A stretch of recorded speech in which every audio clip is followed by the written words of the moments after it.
নমস্কাৰ মই দীক্ষিত শৰ্মা আপোনালোকক স্বাগতম জনাইছো আৰু এই মুহূৰ্তত এটা খবৰ দিব ওলাইছো কাৰণ সমাগত অসমীয়াৰ বাপতি খাউন বহাগ বিহু কিন্তু লকডাউন আৰু কৰোনা ভাইৰাছৰ সংক্ৰমণৰ প্ৰতি লক্ষ্য ৰাখি নিৰ্দেশনা জাৰি কৰা হৈছে যে বিহু সমিতিসমূহ যিবোৰ আছে বা যি বিহু কমিটি আছে তেওঁলোকেও 5 জনতকৈ অধিক লোকৰ নোহোৱাকৈ বা 5 জন লোক লৈ কেৱল পতাকা উত্তোলন কৰিয়ে সামৰিব লাগিব সেই সমান্তৰালকৈ বা কৰোনা ভাইৰাছৰ এই সংক্ৰমণৰ সময়ত সমগ্ৰ বিশ্ব সংকটাপন্ন হৈ থকাৰ সময়ত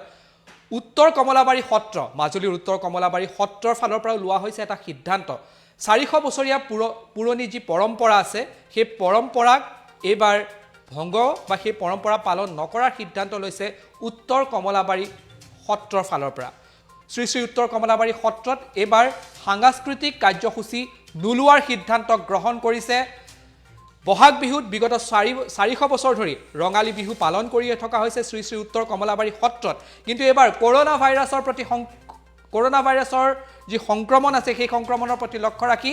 এই পৰম্পৰা পালন নকৰাৰ সিদ্ধান্ত লৈছে শ্ৰী শ্ৰী উত্তৰ কমলাবাৰী সত্ৰৰ সত্ৰাধিকাৰ মহাপ্ৰভুৱে এবাৰ প্ৰথমবাৰৰ বাবে হাতাম পুৰুষীয়া যি পৰম্পৰা আছে তাক পালন নকৰাৰ সিদ্ধান্ত গ্ৰহণ কৰিছে উত্তৰ কমলাবাৰী সত্ৰৰ সত্ৰাধিকাৰে উত্তৰ কমলাবাৰী সত্ৰই 400 বছৰ ধৰি বহাগ বিহু বাপতি খাউন বহাগ বিহুৰ এক সাংস্কৃতিক অনুষ্ঠান উত্তৰ কমলাবাৰী সত্ৰত পালন কৰি থকা হৈছে কিন্তু এবাৰ সমগ্ৰ বিশ্বত লগতে দেশতো যি ধৰণে কৰোনা মহামাৰীয়ে ভয়ংকৰ ৰূপ লৈছে তাৰ পাছত এই সিদ্ধান্ত গ্ৰহণ কৰিছে উত্তৰ কমলাবাৰী সত্ৰই যে এইবাৰ ৰঙালী বিহুৰ যি সাংস্কৃতিক অনুষ্ঠান আছে সেই সাংস্কৃতিক অনুষ্ঠান পালন নকৰে আমাৰ সাংবাদিক গৈ তাত উপস্থিত হৈছে গৈ আৰু উত্তৰ কমলাবাৰী সত্ৰৰ সত্ৰাধিকাৰৰ যি মন্তব্য আছে সেই মন্তব্য আমাৰ হাতত আছে প্ৰথমে আমি সেই প্ৰতিবেদন আপোনালোকক দেখুৱাব বিচাৰিছো আমাৰ সাংবাদিক গৈ উপস্থিত হৈছিল গৈ উত্তৰ কমলাবাৰী সত্ৰত হয় মই বৰ্তমান উপস্থিত আছো মাজুলীৰ ঐতিহাসিক শ্ৰী উত্তৰ কমলাবাৰী সত্ৰৰ প্ৰাংগণত মই দেখাইছো এই সামগ্ৰিকভাৱে মই সেই দৃশ্যাংশ দেখুৱাব বিচাৰিছো কিয়নো ভাৰতৰ প্ৰধানমন্ত্ৰী নৰেন্দ্ৰ মোদী ডাঙৰীয়াই ভাৰতবৰ্ষত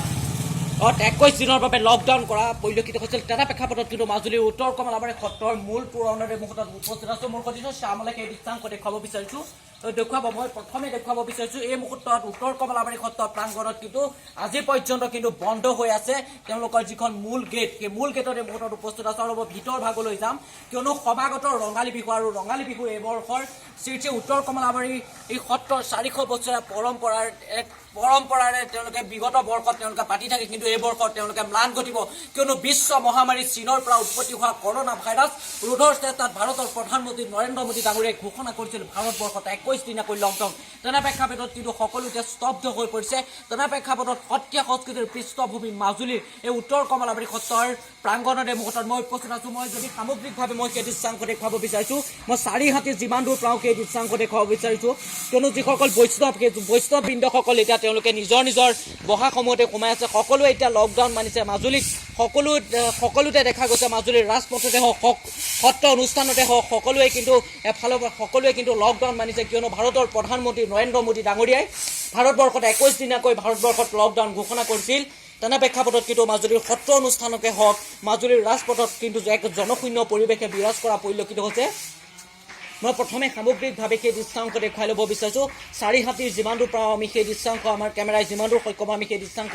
আমি দেখুৱাবলৈ চেষ্টা কৰিম কিয়নো যি বিশ্ব মহামাৰী চীনৰ পৰা উৎপত্তি হোৱা যি বিশ্ব মহামাৰী কৰোনা ভাইৰাছ ৰোধৰ চেষ্টাতে ভাৰতৰ প্ৰধানমন্ত্ৰী নৰেন্দ্ৰ মোদী ডাঙৰীয়াই ঘোষণা কৰিছিল ভাৰতবৰ্ষত 21 দিনীয়াকৈ লকডাউন কিয়নো যি চীনৰ পৰা উৎপত্তি হোৱা যি বিশ্ব মহামাৰী কৰোনা ভাইৰাছ এতিয়া অসমতো ব্যাপক প্ৰভাৱ পেলোৱা পৰিলক্ষিত হৈছে তেনে ক্ষেত্ৰতেই এতিয়া এক লকডাউন হৈ পৰিছে সমগ্ৰ মাজুলীটো কিন্তু একেবাৰে লকডাউন কৰি দিয়া পৰিলক্ষিত হৈছে মাজুলী জিলা প্ৰশাসনেও বিভিন্ন ধৰণৰ পদক্ষেপ গ্ৰহণ কৰা পৰিলক্ষিত হৈছে তেনে ক্ষেত্ৰতে কিন্তু সমাগত ৰঙালী বিহু আৰু ৰঙালী বিহুৰ প্ৰাকক্ষণত কিন্তু শ্ৰী শ্ৰী উত্তৰ কমলাবাৰী সত্ৰই 400 বছৰীয়া পৰম্পৰাৰে তেওঁলোকে 3 দিনীয়াকৈ তেওঁলোকে আয়োজন কৰি আহিছে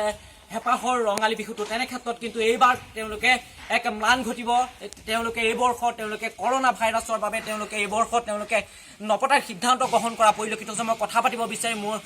এই সত্ৰৰ পূজ্যপাত সত্ৰাধিকাৰ প্ৰভু ঈশ্বৰৰ মোৰ লগত থাকিব মই প্ৰথমে সামগ্ৰিকভাৱে সেই দৃশ্যাংশ দেখুৱাই ল'ব বিচাৰিছোঁ চাৰিহাতী মই সামগ্ৰিকভাৱে দৃশ্যাংশ দেখুৱাব বিচাৰিছোঁ মাথো মাজুলীত জৰুৰীকালীন সেৱাৰ বাহিৰে মাজুলীত কোনো লোকক পদাৰ্পণ কৰিবলৈ দিয়া নাই মাজুলী জিলা প্ৰশাসনেও বিশেষ ধৰণৰ পদক্ষেপ গ্ৰহণ কৰা পৰিলক্ষিত হৈছে মাজুলী সত্ৰ অনুষ্ঠানসমূহতো দেখা গৈছে এক জনশূন্য পৰিৱেশে বিৰাজ কৰা পৰিলক্ষিত হৈছে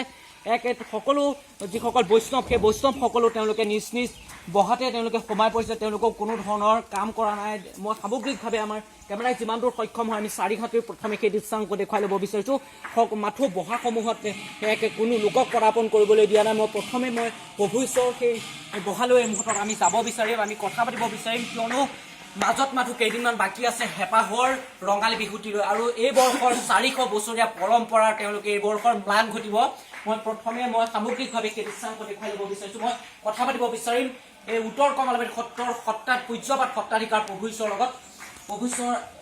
21 দিনৰ বাবে ভাৰতৰ প্ৰধানমন্ত্ৰী নৰেন্দ্ৰ মোদী ডাঙৰীয়াই ঘোষণা কৰিছিল লকডাউন।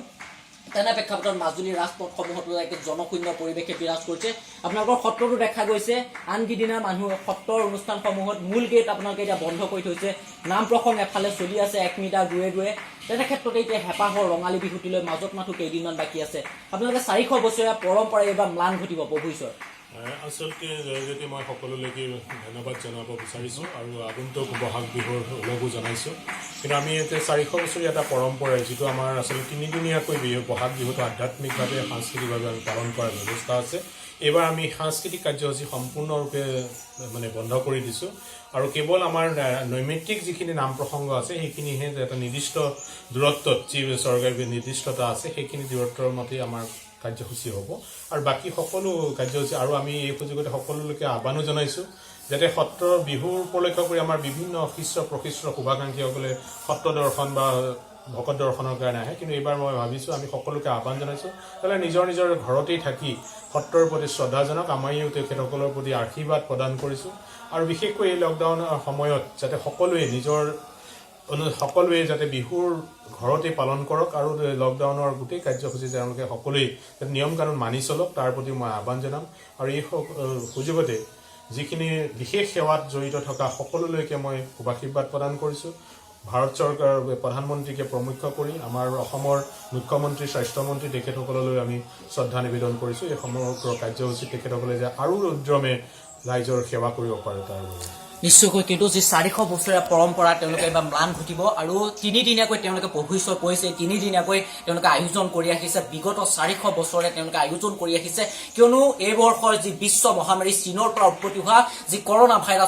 ভাইৰাছ ৰোধৰ চেষ্টাত এক প্ৰকাৰে মাজুলীৰ ঐতিহাসিক যি সত্ৰীয়া সংস্কৃতিৰ পৃষ্ঠভূমি মাজুলীৰ সত্ৰ অনুষ্ঠানসমূহতো কিন্তু দেখা গৈছে এক প্ৰকাৰে লকডাউন বুলি ক'ব লাগিব। মই সামগ্ৰিকভাৱে প্ৰথমে আকৌ এবাৰ সেই দৃশ্যাংক চাৰিওফালৰ সেই দৃশ্যাংক দেখুৱাব বিচাৰিছোঁ, কিয়নো যিসকল মাজুলীৰ সত্ৰ অনুষ্ঠানসমূহত দেশী বিদেশী পৰ্যটকে ভিৰ কৰা পৰিলক্ষিত হয়। তেনে ক্ষেত্ৰত কিন্তু এতিয়া 21 দিনৰ বাবে যি লকডাউন ঘোষণা কৰিছিল, তেনে ক্ষেত্ৰত কিন্তু এতিয়া সকলো এক জনশূন্য পৰিৱেশে বিৰাজ কৰা পৰিলক্ষিত হৈছে। আৰু মাজুলীৰ এই উত্তৰ কমলাবাৰী সত্ৰই 400 বছৰীয়া পৰম্পৰাৰে তেওঁলোকে যি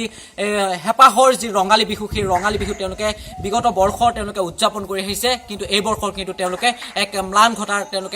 কৰাৰ এক সিদ্ধান্ত গ্ৰহণ কৰা পৰিলক্ষিত হৈছে, কিয়নো যে বিশ্ব মহামাৰী কৰোণা ভাইৰাছে ভাৰতবৰ্ষতো এক ত্ৰাসৰ সৃষ্টি কৰা পৰিলক্ষিত হৈছে আৰু অসমতো এতিয়া এক ত্ৰাসৰ সৃষ্টি কৰিছে। তেনে ক্ষেত্ৰতে কিন্তু তেওঁলোকে এনেধৰণৰ সিদ্ধান্ত গ্ৰহণ কৰা পৰিলক্ষিত হৈছে।